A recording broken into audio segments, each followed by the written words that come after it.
Hello, my fellow comic book collectors. This is part 3 of this crazy unboxing, this massive unboxing that requires a lot of effort because it's just so big. As I was mentioning in the previous 2 parts, this is a stackery unboxing where I have basically one of the things you can do is you can sort of get a US address. Because I'm Canadian, you can get a US address and have things shipped to a US address using stackery. And they basically take all the books that you get there and they compile them and then they ship it as one box. So it saves like huge amounts of money on shipping, on processing, and all this kind of stuff. So it's what I do.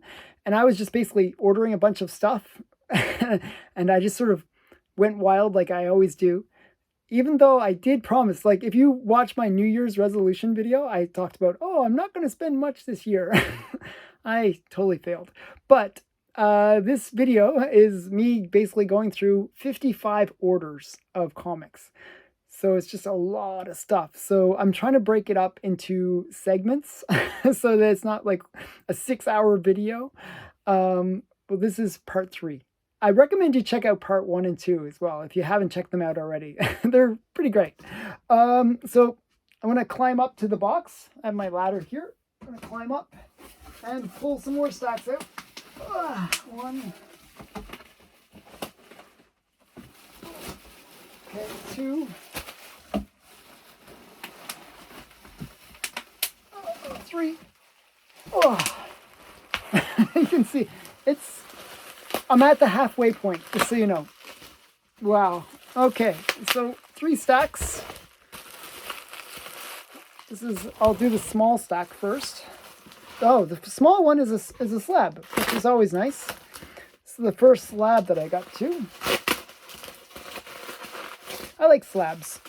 I know some people are like comic purists and they don't like slabs, but I like slabs. The reason I like slabs is I just like the whole presentation of it. I just like that whole element of just the comic being really well presented. And I was actually thinking about slabs a lot more lately in terms of there's actually an added bonus that most people don't realize about slabs. I actually think that slabs represent a good security thing for your books. So if anyone ever stole these books, like because I have the number, the serial number for the book, I would actually know if they tried to sell it or something like that. Like, you know, these books are all traceable.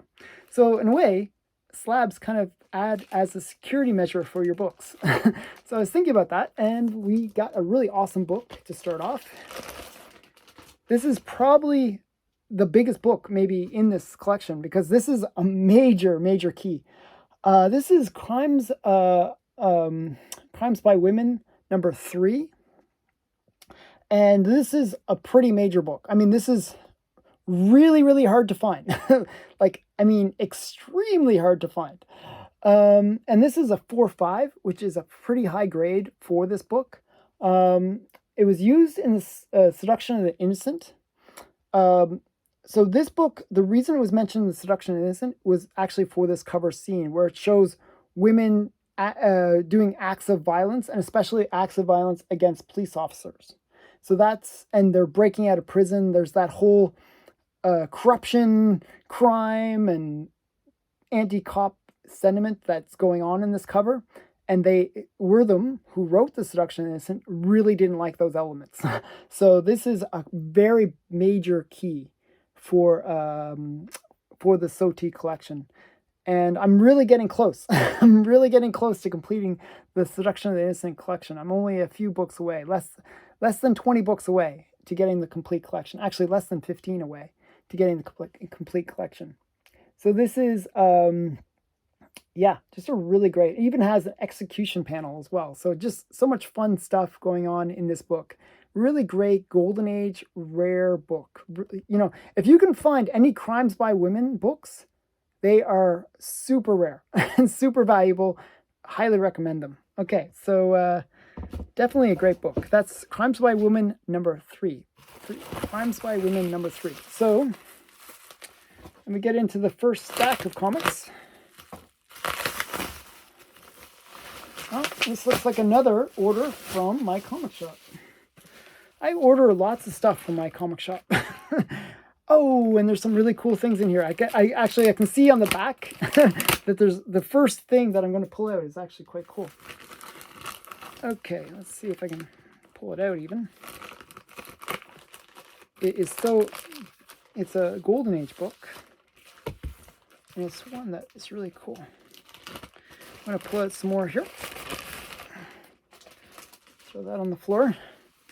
Okay, so the first one that is just really cool. I like these quirky characters. I just have to say that I love Golden Age quirky characters. And this is that at like the most. This is like the extreme of that because it's Bulletman, okay? And he wears this silly helmet on his head, and you got Bullet Girl. And that's why I bought this comic, was for them both being on the cover. I kind of wanted a cover where it had Bullet Girl on the cover because I kind of like that character. I like female Golden Age characters. And this is, in this issue, Bulletman and Bullet Girl battle the mysterious Professor D. So it's just a really great cover. It looks like they're like coming through the comic. And this is from 1941. Just a really great early Golden Age comic. So just I don't know. I like that kind of stuff. So that's Bulletman number 15. Okay, then we get, oh, this is kind of a cool one. Somebody, I was sort of talking about Christmas covers with people, and I thought this one was kind of cute. This is, and it was cheap. I was like $5. This is 4-color number 361, and it's just one of these really great covers where you got the kids coming down the stairs. It looks like they're all sleepwalking or something, and they're all trying to see Santa Claus, basically. And you got Santa, preparing the stockings. And I think it's just a really great cover. I really like Santa-related comics, and I like 4 colors. So I try to pick up, like I'm gradually filling in all the gaps with 4 colors. Okay, so this is a really interesting one, another Golden Age book. This is Funny Stuff number 17. And I believe this is early appearance of McSnurtle. So McSnurtle is a character that I just think is so quirky and cool. He's like he looks like Golden Age Flash, but he's a turtle. Okay, and this is an early appearance of McSnurtle. I think this is actually maybe in the last appearance of him in this title. I'm not sure. I got a bunch of these Funny Stuff ones, and they're very cheap. They're really undervalued. This is actually a key. I believe, I forgot what character this is, but there's some character that makes its first appearance in here. I think it's Dido or something like that. So this is Funny Stuff number 18. Just kind of again, wasn't much. These are really cheap, like really undervalued, considering they're kind of cool, and but you'll find a Golden Age comics like where it's like related to kids are pretty affordable. Then we got like this one I thought I could clean, but it's First Love number 13. I just thought it was kind of an interesting cover. You got this bunny girl in the background. I just thought this was an interesting cover. It was a pure cover buy, to tell you the truth. But it's one I thought I could clean. I thought I could get a higher grade out of this. So it's a 3.5. Just kind of a cool cover.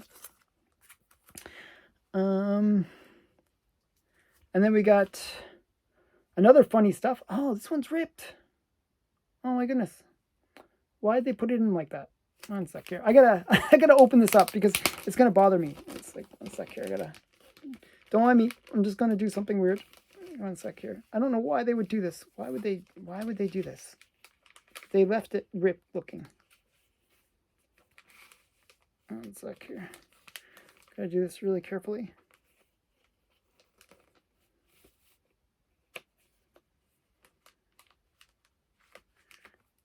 Okay. Oh, okay, that was challenging. Okay, I didn't want to have the tape stick to the comic. So what happened was there's a rip, and they actually had this piece folded. I don't know why they did that. It is ripped, but It's a low grade. This is actually Dodo. It's the number 18 is the first appearance of Dodo, the frog, and the frog. That's who that other book is the first appearance of. This is number 70, which is the last of the series. So this is the last of the funny stuff series. And then we got, this is just a weird one. I thought, actually, my friend Kiwi mentioned this book to me, and it was on eBay for like 20 bucks or 15 bucks.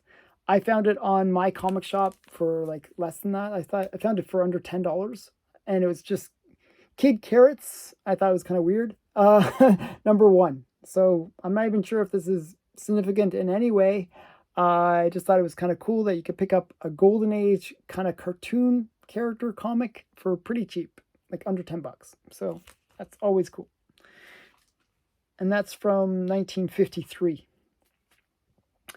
And then we got some Fight comics. I like Fight comics. I like the Good Girl art covers from Fight Comics. This is a really great one. This is Fight Comics number 49. I believe this is the first appearance of Tiger Girl. So, so kind of a cool first appearance as well. This was a bit more expensive. These Fight comics can be, some of them can be pricey. You gotta, certain issues are cheap, certain issues are more expensive. This was one of the more expensive ones. And it's in a reasonable grade. It's like a VG. So, Fight Comics number 49. I believe it's the first appearance of Tiger Girl. And then we got, the Elf Lord series. I'm just going to pull them all out.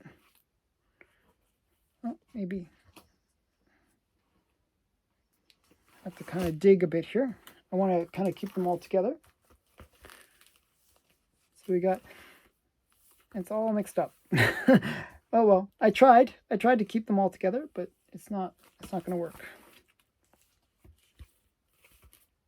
Okay, well, half of it.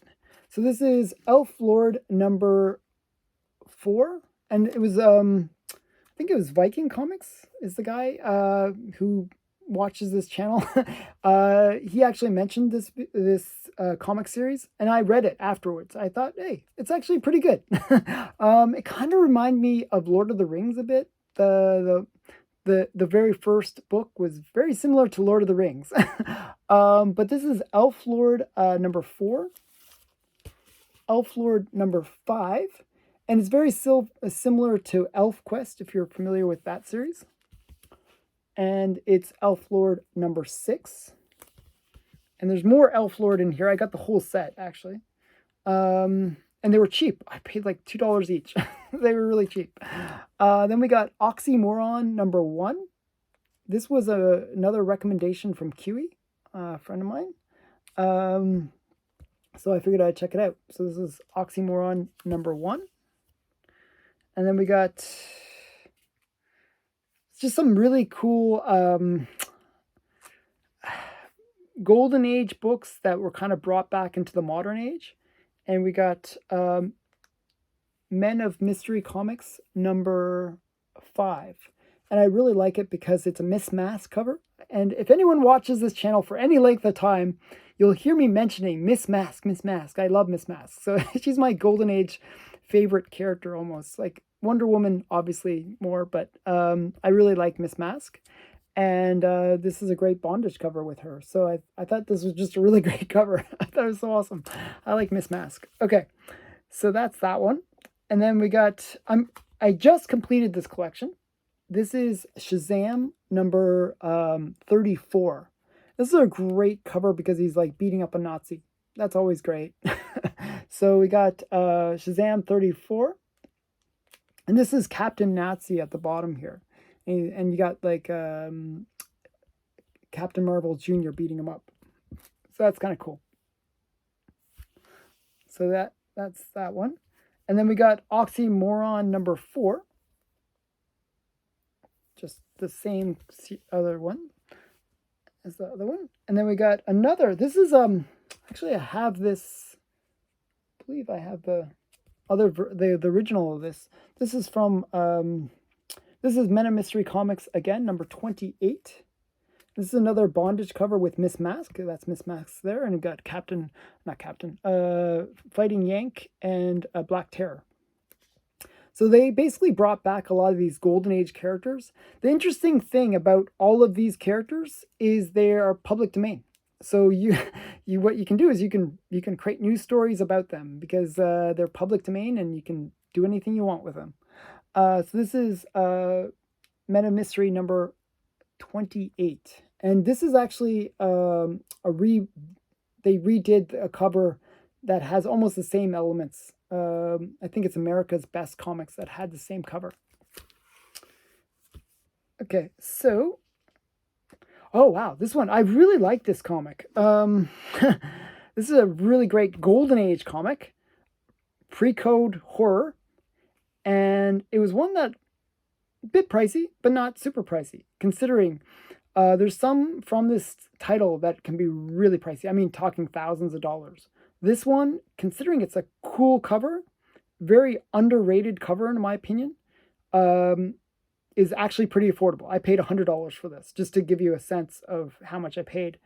And it's a reasonable grade too. It's like a 203 range. It's Witch's Tales number 22. And it's this great zombie in the subway cover. So it's just a really cool comic, I think. I just really like, I'm a big fan of zombies. I like, Walking Dead and Zombie Tramp. I mentioned Zombie Tramp. I try to get her into every video. But this is just a really great zombie cover. Pre-code horror. And if you can get pre-code horror for like that $100 range, I think it's a pretty good deal. So yeah, Witch's Tales number 22. And it's just to me, it's a classic cover. I just think it's a really great cover.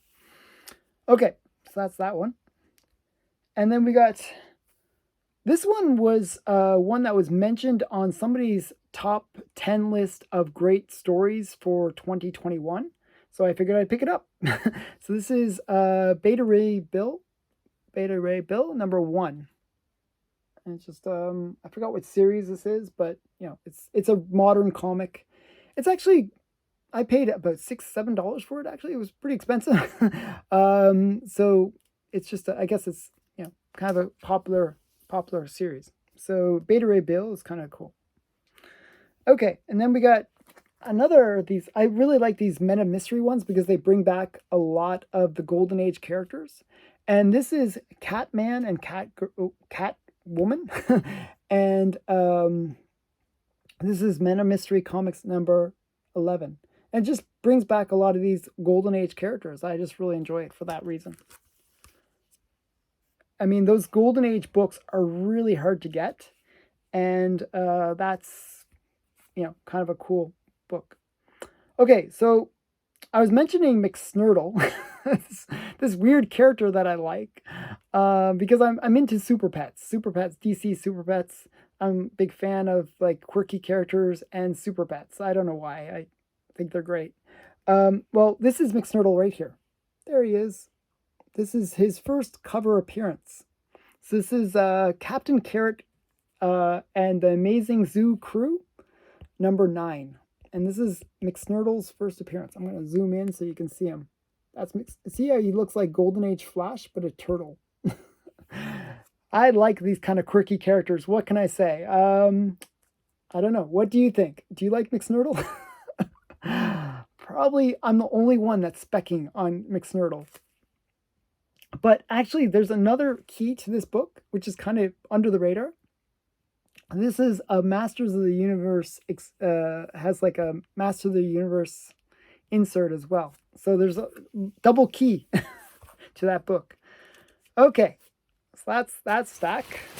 One more stack for this video, and then I'll wrap this one up. You can tell that this box, can you imagine if I did this as one video? It would be really long.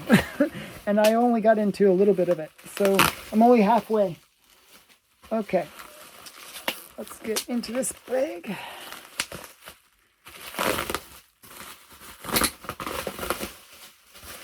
Okay, this one's a little bit more challenging because it has a bunch of cool things in it. Oh my goodness. Wow, I almost feel like I should do this as the next video because it has got some pretty great stuff in it. Okay, first I'm going to show the things that I think are really great. These are very inexpensive. You can pick these up for yourself very, very cheaply. And I'll show you what they are. When I say cheaply, I'm saying like $10, $15. I think that's relatively cheap, considering what they are. Okay, so this is the first one. This is Reader's Digest from November 1954. So remember that, Reader's Digest, November 1954. And you're probably wondering, what's so special about it? Well, what happened was Wortham, and who's the writer for Seduction of the Innocent, he would write stories inside of Reader's Digest to sort of promote his opinions about comics being the destructive force on American youth. And this is one of the books that featured one of those articles. And I just got to find it. Where is it? I got to find it.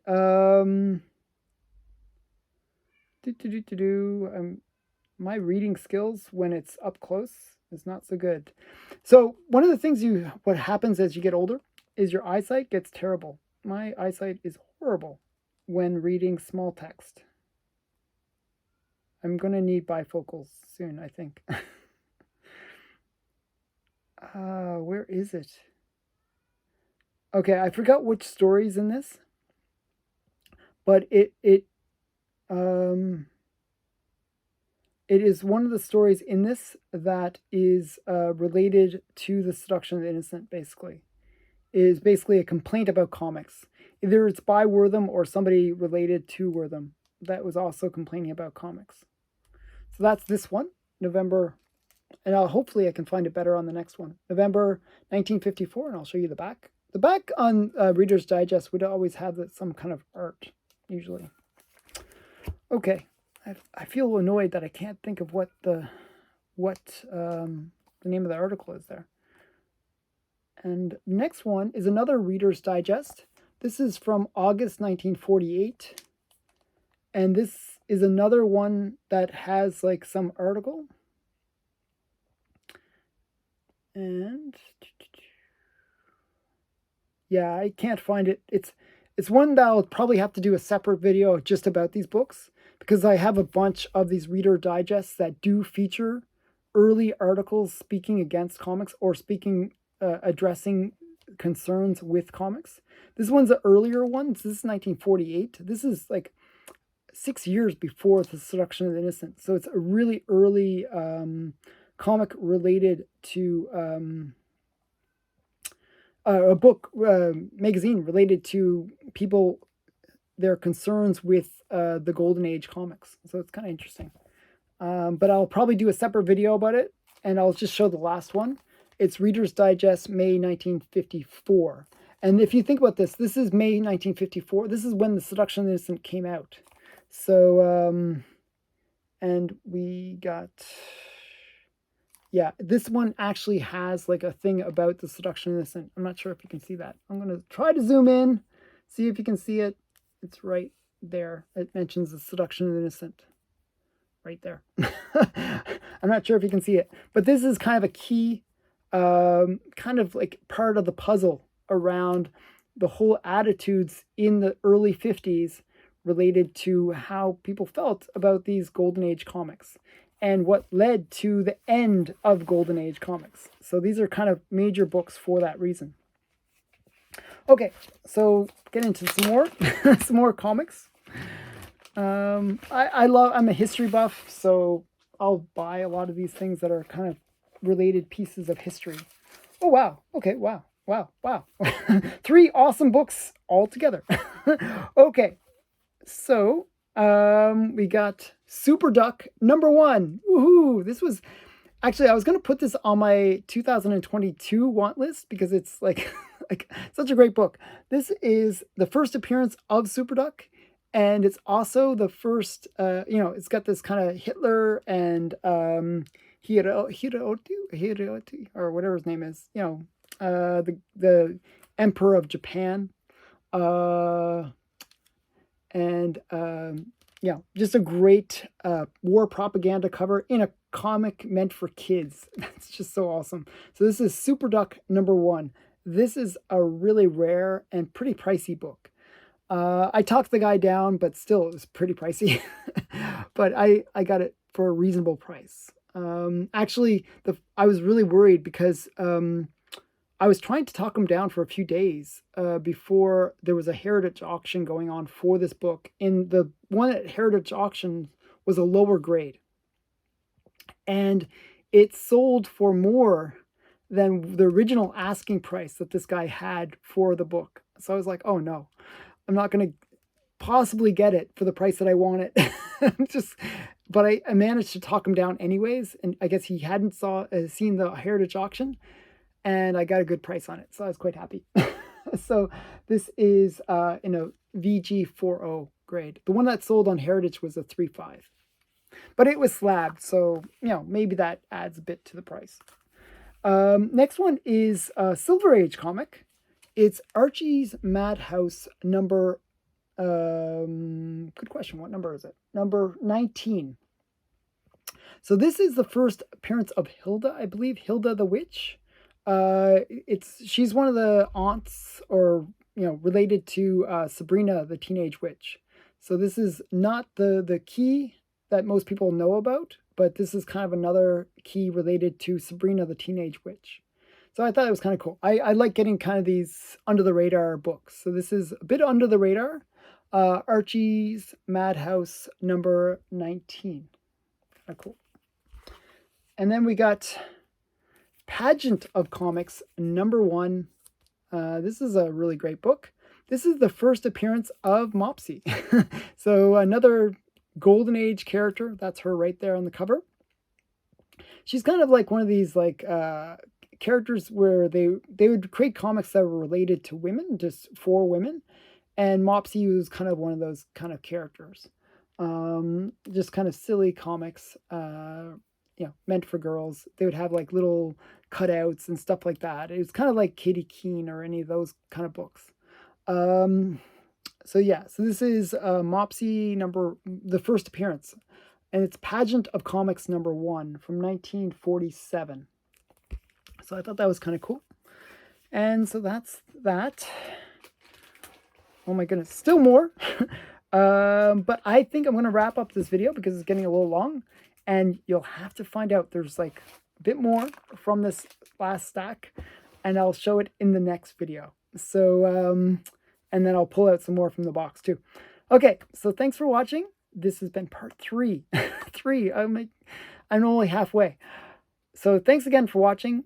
Please like, comment, and subscribe, and check out my other videos. Check out the part 1 and 2. They have some really great stuff too. And thanks again for watching. Bye.